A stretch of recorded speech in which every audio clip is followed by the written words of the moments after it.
Alright, in this video I'm going to be going over some creations I have done, some from some 3D prints to restorations and just other stuff. This is much more like a documentary, not for that much of entertainment. Here's my kitty cat. His name's Panther. He was sitting in my chair, just doing cat stuff. Here's a typewriter. I believe this was a 50s typewriter. It's funny because I actually found this old typewriter. It still had all the metal around it. I found it in my grandma's open air garage, and apparently it has been sitting there for like 15 or 20 years. It also comes with the outer case, which I didn't get photoed in this, but it does go inside of an actual case, like a carry-on, and it's like a big briefcase basically. And I actually took some of this apart and cleaned all the way in there, getting as much little grime as I could. These little key pads were the most annoying. What it is, I took a photo of the just top down, make sure I couldn't get anything mixed up, tried to scrub and clean them all off, disinfected everything about like 5 times, finally got it clean, and there it is now. You have to excuse the odd angle. I repainted it all with this nice white and light blue color. Very pretty. The actual like weathering tan on each little key pin makes it have this nice tan feel to it. There's a different angle. So that's the actual original color. And this is I believe this is my first actual paint. So you can like paint on actual restoration. So you can see where I didn't mess up and I come back in with a different paint color and an actual brush. All the margins and everything work. You can pop this open and see the margins. These little metal rods fold up to hold your paper. You have these dials, one there and one on the other side that you can't see, and they rotate this main black wheel. And you press this to slide it over to move up a line, and you can have your line adjustment from, I can't remember if it's this one or this one, that go in between 1 line, 2 line, and 3 line adjustments. This thing's just really cool, and I try to preserve the original color and title, so Royal Typewriter, and I believe I have an actual photo. Yeah, here's I believe this is the exact one I found online, and I found it on typewriterdatabase.com. I'll try to put that in the description. And then there's Zumi. Okay, here we have a helmet. It's a 3D print that I got the file from Colts 3D online. I'll have the link in the description. It was all free. All I did was just download it, 3D printed it. It took me like 70 hours to print all 3 pieces. You can't see it here, but there is the chin piece, the head piece, and then the neck piece, which the back neck, which is, you kind of see it there. And this is a helmet to a robot from my favorite TV show. It's an anime from the 90s, Neon Genesis Evangelion. It's the character I relate to the most, and I just decided to make the helmet of it because it looks so cool. You got the eyes, and then you can actually see, when you can actually wear it and see through these little slots right here. So I decided to get a photo of it in the light. Now this is my first actual large 3D print. And I'm just going to be honest, I kind of gave up on sanding. 1, because it just took too long. 2, I didn't know any better methods of sanding than I do now. 3, I spent 70 hours roughly on this. I was like, I want to get it done. I try to be so accurate with the paint as I could. I'm actually thinking I may try to return to this someday and try to 3D print it and then remake it, but better. But I don't know. I've learned some new tricks. I saw someone online, they say you used to use wood filler. There's some super glue residue right there I just couldn't get rid of, and there's some extra paint issues here and here, but not everything can be perfect. There's a head-on, so if someone's actually wearing this, you can see through it. These eyes are actually hollow, so they were printed without any space in there, so the darkness can kind of resemble it looking directly at you. There's a side profile. So you have piece number 1, which is right here, and then piece number 2, which is this kind of chin, and then 3, which is the back and neck piece. This helps keep it on your head. And there's a side angle that tilted. You can kind of see the air intake for the robot here, the kind of dome part for the head. There's a more shiny example. And there's much more of a top down. And I'm actually wearing it right here. So as you can see, I wanted to try to hide myself. I was actually shirtless when I took this photo. I wasn't thinking I was going to make a video on it in a couple months. But I decided to just paint over it. This nice little drawing tablet. I always wanted to get rid of this drawing tablet, but I'm kind of glad I kept it so I could do this. You can kind of see a silhouette of my head in here. Again, you can only use like one of if you're trying to see properly, you can only really use one eye, and you can only kind of see just over in one general area. And this is just the natural light of my ceiling light. It isn't really that good. There's a side profile if you're looking head on. Same thing, a different angle. And then if you're kind of above me, you can kind of see it from this angle. All right, so this is a old horse toy that was mine that I apparently didn't play with much when I was like a little kid. I don't know, like 2 or 3, whatever. But this one was made in 2001. At least that's what the little electronic box on the bottom of it did. Is it's a little kid's toy that, you know, you're a kid, you ride on it, you put your feet in these little straps, and there's kind of chains in here. And when you're a kid, you sit on and you bounce up and down like you're riding the horse, and it gallops. And there's an electronic box that fits under there that, again, says from 2001. And whenever you're a kid and you put batteries in and you ride it, it makes horse noises. And my grandma was telling me that it made really good, realistic horse sounds because, I don't know, she really likes horses. And I remember I came over to Grandma's house to visit her. You just love your family, you just want to come over and visit with them. So anyway, there's like this back shed in the back of Grandma's yard, and I was like, I wonder what's in there. So I went back there and I found this, and I was like, I remember that. That was my old horse toy I had as a little kid. And I vaguely remember playing on this as a kid in Grandma's living room of the same house she lives at now.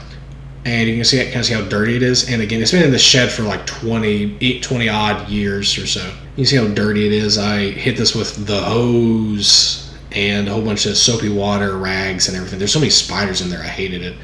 But keep in mind these white little footsteps, these metal bars. Yeah, the flexible flyer are right there. Keep those in mind. Here's the same thing, but from the other side. You see just how much dirt this thing's built up. Pretty well preserved. The only like major restorations I had to do was for the metal leg pieces, because this was all sitting in water at the bottom of the shed. So it just kind of built up over time.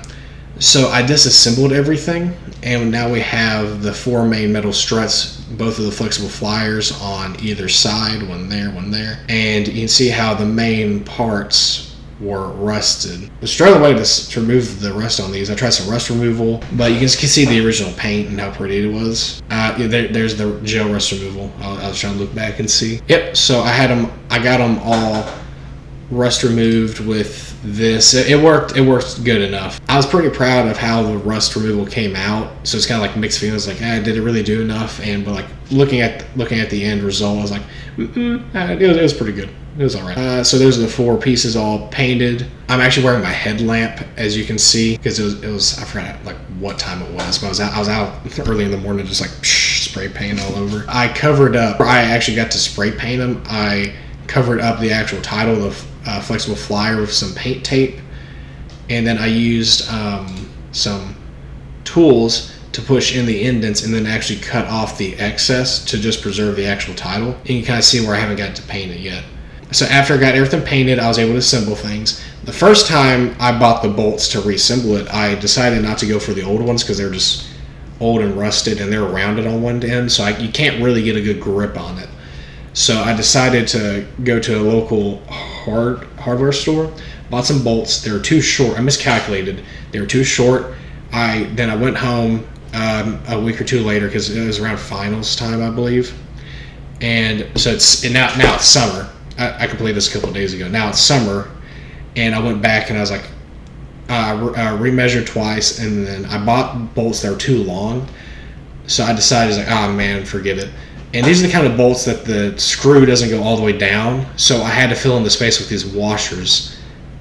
I had, I think, 13 washers per one. So this is all fully painted. And there's a little Bucky back there. I also bought these magnetic tool holders, and here's the horse all fully cleaned up, and you can kind of see where the paint messed up, but that's something that just has to happen. It's just it's part of it. I took off all the wooden rods and everything, cleaned and disinfected all of them multiple times, cleaned and disinfected the horse multiple times. You can see these little foot pads, and then the springs. I hosed out the insides of the springs, and you can kind of see what I was talking about. These little metal inserts go into here, screw them in. Springs would hook into the silver O-rings, and then they connect into that little sliver of the black rubber piece and then get inserted. There it is, almost fully assembled. I couldn't put the rubber foot stoppers. I had to get new ones. I couldn't put these fully on here because on the box it said it was the right size, but when I came home and tried to put them on, it just didn't work. I'm like, I'm not going back. I'm just going to deal with this. So I tried to find some super glue. Right now, super glue. Great. So the best thing for this is just to literally just scoot it across the ground. You can kind of see the sunlight hitting into it. You can see how hollow it is, but it does look kind of funny. Just the chest of it glowing. Those rubber hose things to act as like the safety protection. So like whenever your kid plays it, they don't get caught in the springs. I had to cut them off because they're just infested with spider cobwebs and grime. And I just didn't. I looked online, and I'm not gonna like buy anything off of any sort of websites that I can't see the product in person for these certain parts. Because you know, I'd rather have a tangible thing to see like, okay, I can hand measure and everything. There it is fully assembled again. So there's a spring up close. You kind of see how in the past photos these are more. You see what I'm talking about, where there's the main hook. And you can see the plastic black device, and then the screw is being screwed into, and then the hook on the actual O-ring of these wooden shafts that go through the body of the horse. This is one I broke because I was a fat baby. I was a fat kid.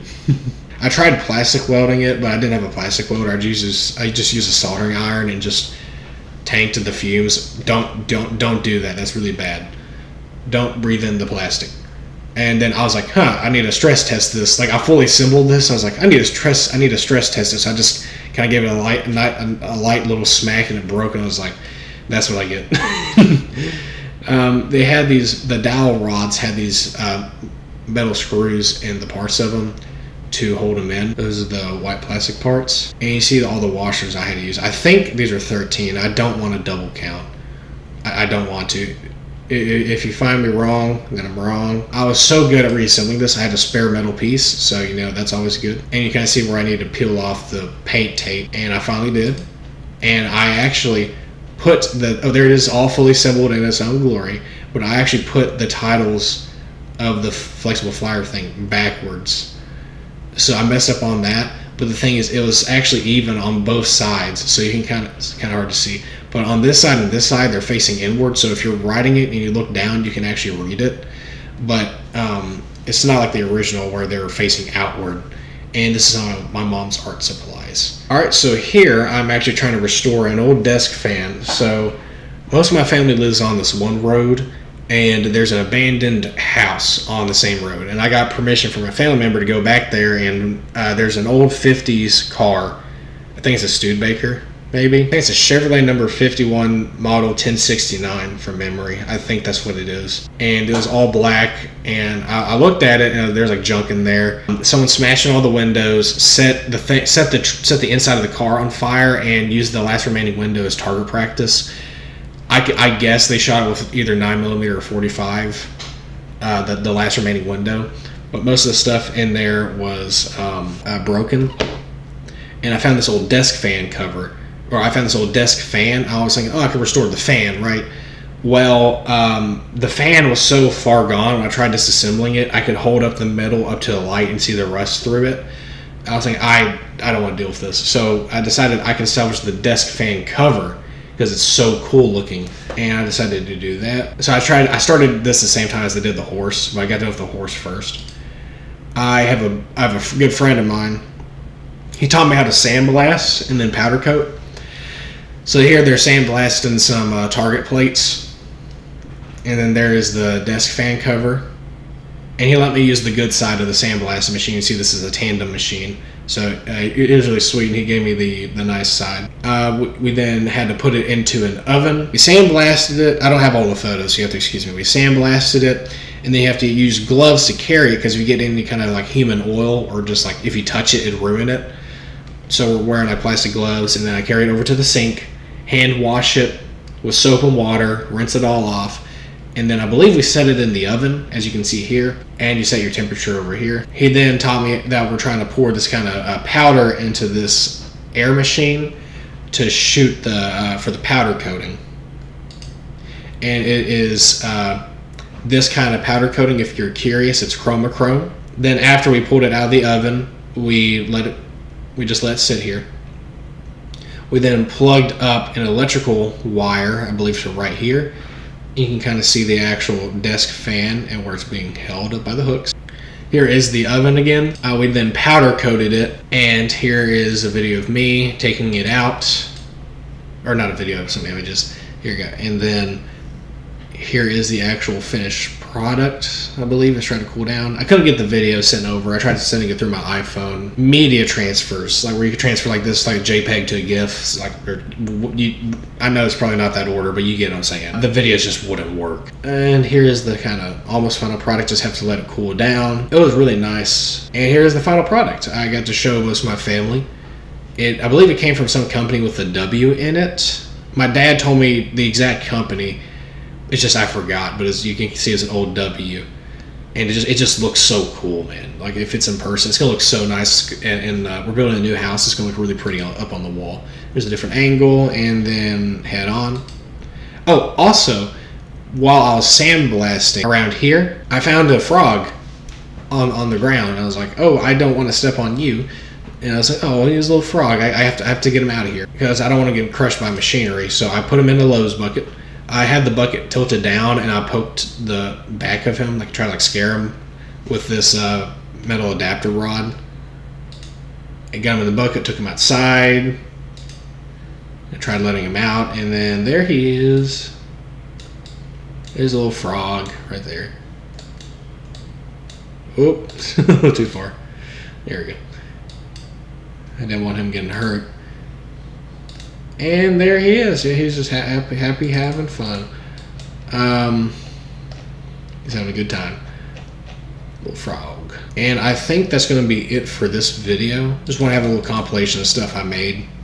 I think it's pretty nice just documenting and showing other people just cool stuff. Gives you a lot of purpose. Alright, thank you for watching, and take care and farewell.